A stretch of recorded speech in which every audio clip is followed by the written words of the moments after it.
Madame, Messieurs, bonjour, bienvenue dans ce nouveau numéro du magazine Etupigani chez Shida de l'ONG Forum de Paix. Aujourd'hui, nous nous intéressons sur la journée de 8 mars célébrée à travers le monde.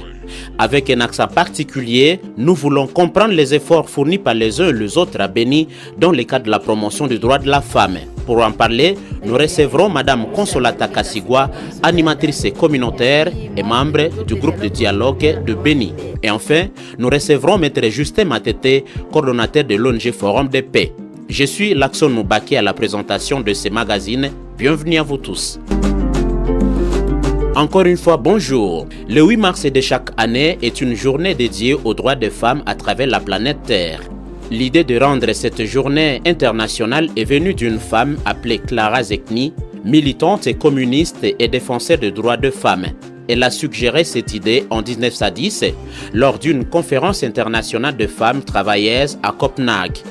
Officialisée en 1977 par l'Organisation des Nations Unies, la journée de 8 mars est l'occasion d'organiser plusieurs événements afin de célébrer les avancées des droits des femmes. En ville de Béni, en province du Nord Kivu, en République démocratique du Congo, la journée est célébrée depuis 1989. Elle constitue une occasion pour les femmes de hausser la voix et de plaider pour l'abolition des inégalités qui se retrouvent entre les hommes et les femmes.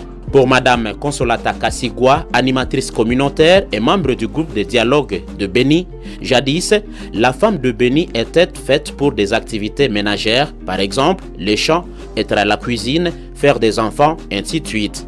Elle avait du mal à accéder au poste de prise de décision. Mais actuellement, estime-t-elle, certaines avancées sont déjà remarquables sur le terrain, bien que beaucoup reste à réaliser. Les efforts consentis par les uns et les autres pour célébrer cette journée ne sont pas une peine perdue. C'est pourquoi Consolata Kassigwa poursuit en disant que la lutte contre ces phénomènes a encore son pesant d'or. En RDC d'abord, c'est depuis 1985 que cette journée a commencé à être commémorée, avec un grand thème qui disait Tika Konyoko la Mwana Mwasi. À Béni, vers les années 1989, on a commencé à célébrer cette journée. Mais pour dire par rapport aux avancées, c'est une lutte qui continue. Et comme nous avons toujours dit, on ne peut pas apprendre la chose en même pied que tout le monde parce que chacun a sa capacité, sa façon de comprendre. Ça demande aussi beaucoup de temps pour arriver à la compréhension de toute personne. Les défis que la lutte voulait parler, c'est juste, je veux dire quoi, la reconnaissance des droits de la femme, la parité dans les instances de prise de décision. On ne peut pas dire que tout le temps est passé sans aucune avancée. La lutte est tellement difficile. Même jusqu'au jour d'hier, le 8 mars, il y a même certaines femmes qui n'ont pas encore compris pourquoi de la journée du 8 mars. C'est un défi majeur. Ce que moi je peux dire par rapport à l'insécurité, peut-être demander à notre gouvernement de voir comment faire régner la sécurité ou faire régner la paix par son ministère de Défense. Cette lutte n'est pas seulement pour une catégorie de gens. La lutte est pour nous tous, hommes et femmes. Mais ce qui est comme défi, comme j'ai dit, les hommes, il y a certains hommes qui disent à leurs femmes que les choses de femmes là, moi je ne comprends pas. Et toi tu restes là, tu gardes mes enfants, rien que ça. Pas question de dire que tu sois instruite ou pas, tu restes là.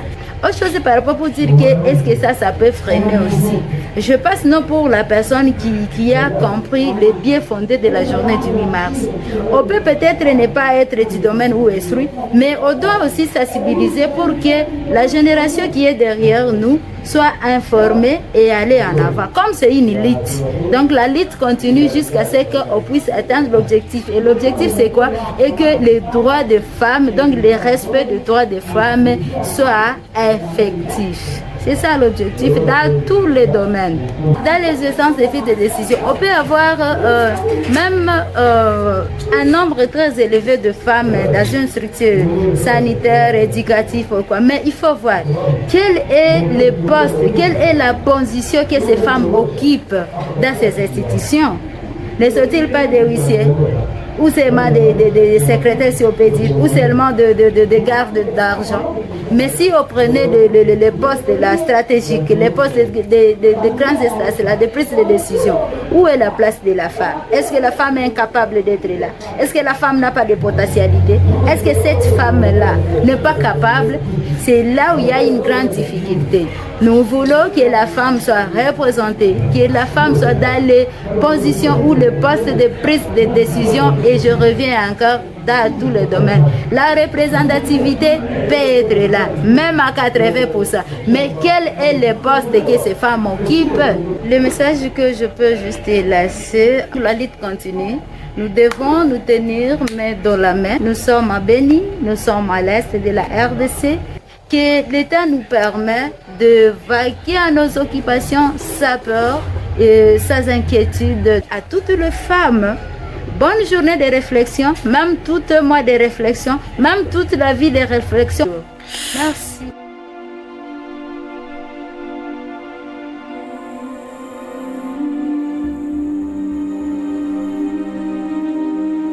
Alors, il existe-t-il des organisations qui militent à Béni pour la promotion des droits des femmes? La réponse est oui. L'une des organisations modèles qui a déjà compris les bien-fondés de la promotion des droits de la femme est l'ONG Forum de paix. Cette structure prêche par des exemples concrets pour la promotion de la femme. Son secrétariat exécutif est constitué de 50% de femmes. La deuxième personnalité de cette organisation de promotion de la paix et du développement durable est une dame. Non seulement que ces dernières occupent des postes de responsabilité et de prise de décision, mais aussi et surtout leurs points de vue sont pris en considération. D'autres opportunités sont envisagées au sein de cette organisation dans l'avenir pour la promotion et la défense des droits des femmes. Maître Justin Matete en est le coordonnateur. Au sein du forum, parmi les cadres, donc avec autant d'organes qu'il y a, par exemple, la responsable du conseil d'administration, c'est une femme. Et celle qui vient juste après elle, c'est aussi une femme. Et lorsque vous venez au secrétariat exécutif, donc la coordination ici, bien sûr que le coordonnateur, c'est un masculin, mais déjà vous trouvez au niveau des ressources humaines, c'est une femme. La logistique, c'est vraiment une femme. Et pour ne citer que cela. Et avec plusieurs animatrices maintenant au sein des autres services.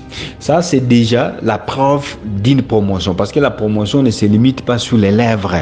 Que donc nous menons ou soit nous sensibilisons pour la promotion de la femme, alors que vous-même, quand on essaie un peu de faire un petit diagnostic dans votre organisation, il y a beaucoup d'imbroglio et puis voilà, il y a un peu de méli-mélo, il y a, c'est vrai, un pléthore de femmes, mais aucune femme n'est dans un pouvoir de décision. Non, pas du tout. Nous, ça c'est le premier volet de notre réponse. Alors le deuxième volet, c'est que nous passons au-delà. Donc dans toutes nos activités, nous nous rassurons vraiment d'avoir inclus les femmes. Outre les thèmes internationaux et les thèmes retenus sur les plans nationaux, le Forum de paix a, à l'occasion de la journée du 8 mars 2024, développé un thème sur les notions sur la sécurité individuelle et familiale. C'était au bénéfice de ses agents et leurs dépendants. Ici, il était question d'attirer l'attention de tous les participants sur les mécanismes de sécurité. L'une des organisations membres du Forum de paix a consacré son temps pour sensibiliser des élèves de l'Institut Bungulu en ville de Béni sur le mode d'habillement de la femme africaine. Les collectifs des femmes pour le développement intégral et la consolidation de la paix, COFDIP en sigle, indiquent avoir investi dans ses futurs parents pour leur permettre d'avoir une maturité qui les amènera à avoir la maîtrise de la culture et la promotion des valeurs africaines. Les avancées dans la lutte contre les inégalités entre les hommes et les femmes sont déjà impressionnantes. Madame, Messieurs, nous arrivons à la fin de ce magazine. Vous avez compris dans ce numéro que les actions visant la promotion des droits des femmes sont dans une avancée positive à Béni. Le gros du travail qui reste est la coordination harmonieuse de toutes les actions ayant trait à la promotion des droits des femmes. Avec plaisir, je vous retrouve prochainement pour un nouveau numéro du magazine Tupigani chez Shida de l'ONG Forum de paix. Lakson Moubake, c'est moi qui étais à la présentation de ce magazine. Au revoir.